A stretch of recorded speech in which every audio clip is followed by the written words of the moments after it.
That's Dave Clark 5, a rebound sound right here on Radio North Sea International from 1964. Can't you see that she's mine? Well, we've got about 4 minutes to go before the top of the hour. We're going to fill that with an album track from Deep Purple.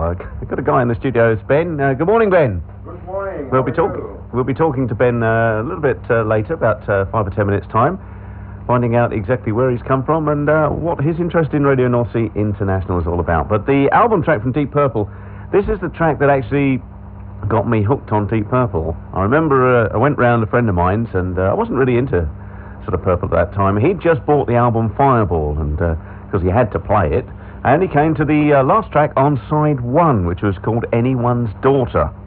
And well, I was just hooked so much so that I had to rush out and buy the album. Going to play it for you now. So this is the record that got me hooked on Deep Purple. Listen to the lyrics. Ian Gillan has written a fine set here.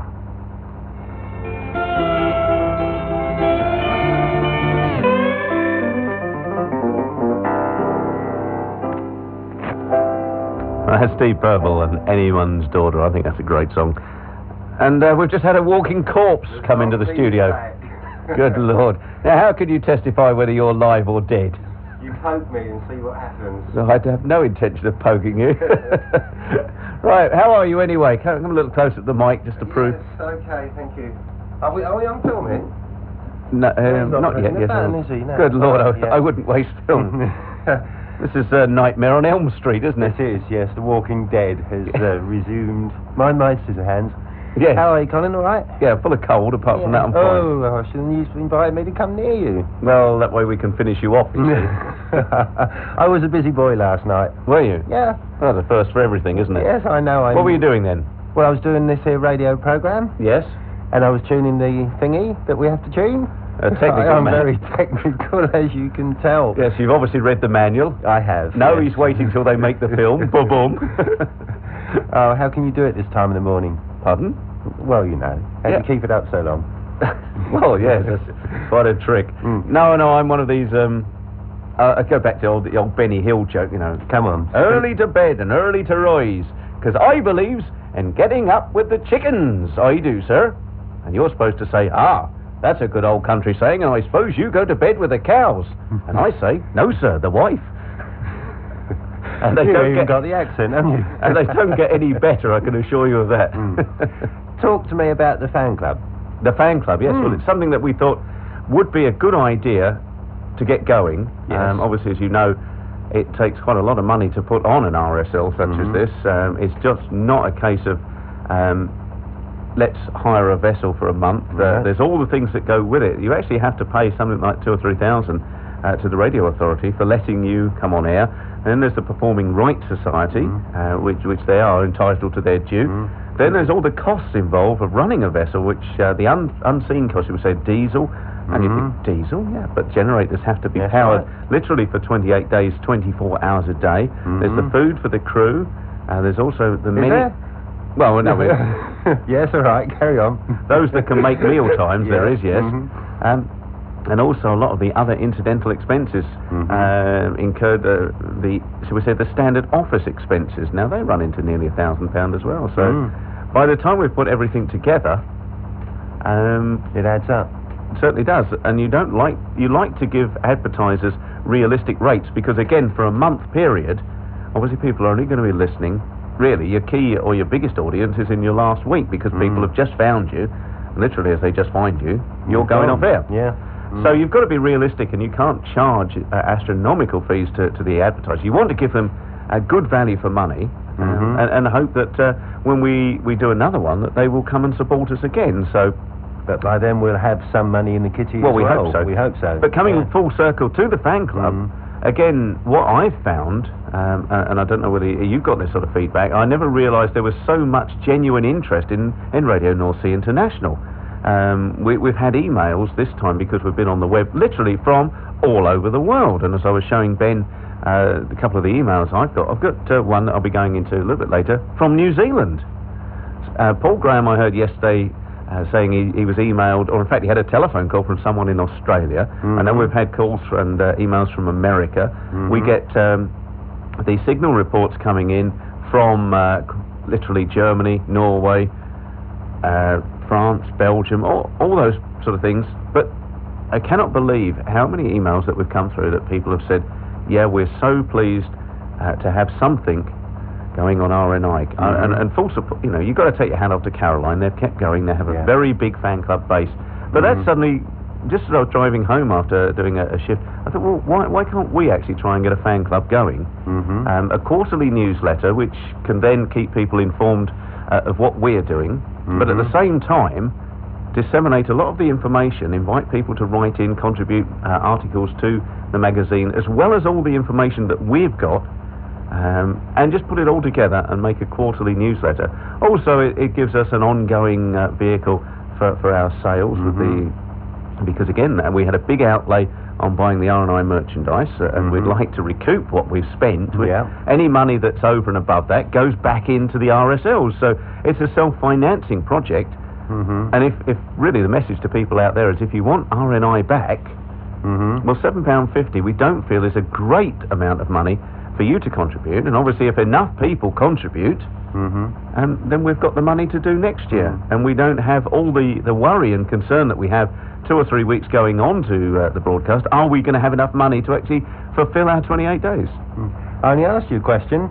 Well, I hope I've answered it. Well, you have, yeah, most fully. Most fully. Give them the rest of the details, because I've got to be back here by lunchtime, and the way this was going, I thought I was still going to be talking to you for then, because I should be dropping in on Paul's show to talk about racing. Right, so you're not noted for talking and keeping people detained, are you? No. Paul McLaren's been up on deck for about the last 3/4 of an hour waiting for me, hasn't he? Well, I'm going home at about 12:30, so it'll probably be me that ends up taking him.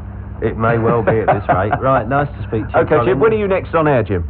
I think last night was my last one. Oh, according to the schedule, although I did think I was supposed to be here tonight. I've lost track of these nights. I shall speak to the bold bopper when I see him. I was going to suggest that you go and have a lay down, but then, of course, no one would ever wake you up again, would they? That would be the final lie down, I think. Nice to speak to you, Colin. Likewise. And, well, nice to listen to you, I suppose. And I shall... Oh, isn't that subtle? It is. Yeah. For you? Yes, that's right, especially for this time of the morning. Okay. I'll leave you in charge of the decks. You know what you're doing here? No, I haven't got a clue. A final comment, Jim. Obviously, thanks very much. Jim will be helping me with the fan club. He doesn't know it yet, but he will. Jim, would you say you were a self-made man? Yes, I would. Well, it's good of you to take the blame. Okay, that's Jim Gregory. Unfortunately, I must admit, I thought he was still some programmes to present, but apparently not. Nevertheless, thanks indeed for Jim for his contribution throughout the 28 days. This is Radio North Sea International, broadcasting from the radio ship Mebo 3 in the position 1 degree 17 minutes east, 51 degrees 57 minutes north, on 190 metres medium wave. That's 1575 kilohertz. We are sponsored by Wilkin & Sons, makers of the world's finest preserves, where the right time by Bolivar is currently 8 minutes after 10. Bolivar, who invented Accutron, the electronic tuning fork watch. Radio North Sea International, brought to you by Wilkin & Sons Tiptree Preserves, for that extra special treat this summer. I was all of a mad panic because I couldn't see a record on the turntable. I thought, he's kept me yapping, and I forgot to cue one up. But then, yeah, there's so long happened since I did actually cue it up. It's over here.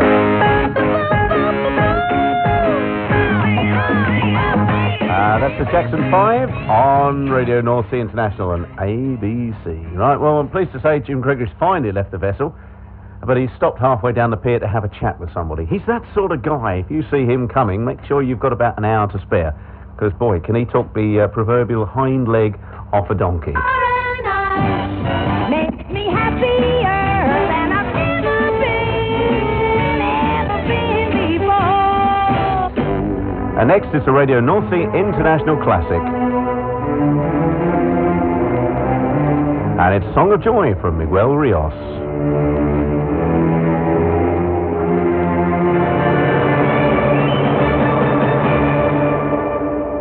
You could almost imagine that being sung at Harbour's Festival, couldn't you? That was Miguel Rios from Spain and the Song of Joy. Never really a big hit in the UK, but an RNI classic nevertheless. And that is exactly what you are listening to, Radio North Sea International. We're coming in live from the Mebo 3, or the LV18, in Harwich Harbour in 17 minutes now, after 10 o'clock. Clacton Pier, seaside fun for everyone. Come and visit our open-air and undercover fairgrounds with all the traditional fun of the fair. Experience the thrills of the Terminator, or wander through an underwater world of the Seaquarium with arcades, restaurants, ice cream, donuts, and even a pub. There really is fun for all the family at Clacton Pier.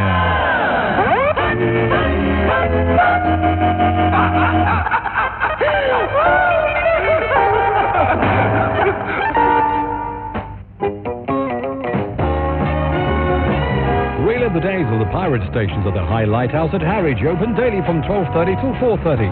The National Wireless and Television Museum is housed in a 90-foot high lighthouse, looking out over Harwich Harbour. See 6 floors of vintage radios and televisions, and a special exhibition dedicated to the golden days of offshore pirate radio. Admission is just £1 for adults and 50p for juniors and seniors.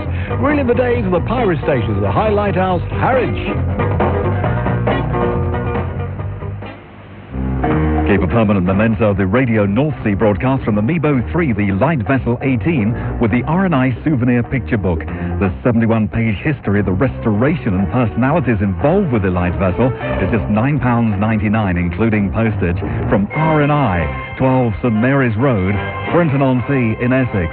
Or pick up a copy from the High Lighthouse, Harwich, or the Beauty Box in Church Street, Harwich. The RNI souvenir picture book. Remember this golden classic. 1964. And we find the Searchers there. Someday we're gonna love again. Someday we're gonna love again. Don't panic, I am here, waffling away. Always get caught with the short record. It's terrible, really, isn't it? Basically not concentrating on what I'm doing, I suppose is a fair way of describing it. 21 minutes now after 10 o'clock on the BP Autos morning show with myself, Colin Lamb. Now, I have Ben from the Netherlands in the studio, and we'll be talking to him after the next record, which is an album track from Creedence Clearwater Revival, and it's off the Pendulum album, and it's called Hey Tonight.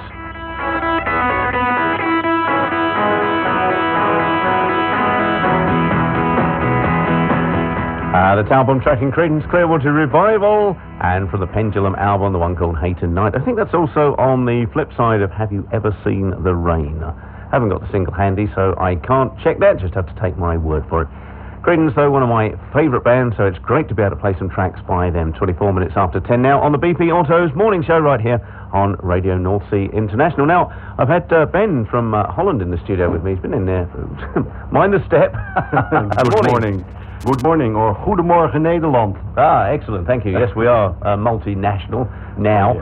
Oh yeah, you definitely are, because when I'm back in Holland, I also listen to Radio North Sea International. Although I live in Bunschoten, which is about in the middle of the Netherlands, right. I can listen to the signal, and especially also on the internet, because that goes throughout the world. Now, how have you found the strength of signal on the internet? Pretty good, but it depends. Some days it's better. Sometimes there's this rumbling sound in the back. But, I mean, for medium wave, it doesn't really matter. So I think the quality is pretty good on the internet, actually. Okay. Much better than the last time. Yes, well, the last time we weren't properly organised in that respect. We've got to say thanks very much indeed to the guys at KE Connect, who have been so helpful in that connection. Now, what's your connection with Radio North Sea International, Ben? Was it a station you used to listen to as a youngster? Or? Yeah, definitely. I think starting in 71, I was listening to Radio North Sea a lot. Mainly the Dutch programs, but also the English programs. The problem was at night the signal was getting a little bit weaker, so I couldn't really listen to North Sea. But at times I could also listen to North Sea on the FM band, and that was usually at night. So I still have some recordings at home from North Sea from 73, 74, Robin Banks, Brian McKenzie, and all those guys from the good old days. Last year, actually, I also came over to Clacton to listen to Radio North Sea. That was the sound of 1970. I really hadn't listened to North Sea at that time, but I really loved that song. That was great. I still have a lot of tapes at home that I made while I was at Clacton and listening to regularly. Okay, now we were talking, and we've covered a lot of subjects while you've been in the studio, but you say you've also got quite a big collection. Now, how, as somebody from Holland listening to Radio North Sea International, what was more popular with yourself? Was it the English records, or was it the Dutch records? Well, a mix, actually. I remember I can't forget, I can't remember the track anymore, but there were some tracks that Robin Banks was playing at night that you really didn't hear in Holland, especially was one of the guys from the Small Faces, Ronnie Lane, I think, The Poacher. Ah, yes. That track you really didn't hear in the Netherlands, for example, but it was a mix basically, but most of them was like The Shocking Blue, Martha McNeil, Peace, Earth and Fire with Johnny Cartman, etc. Yeah. Now, we have been playing a lot of Martha McNeil stuff. Now, they only ever had one hit over here, which was I See a Star, which is unfortunately how they got introduced to us. But they were big in Holland, weren't they? Yeah, they were very big in Holland. Actually, the biggest one was How Do You Do, and that also, I think, was a hit in the US. And they started off in Holland with Hey You Love. That was the first one, I think, back in 71, 72, How Do You Do? And then they had a lot of other hits like Battering Ram and I See a Star, etc. But I think that there's different views on how popular they were, and I've sensed that over here as well. But really, they were a big hit in the Netherlands at that time, yeah. And what sort of music did you like in the 1970s?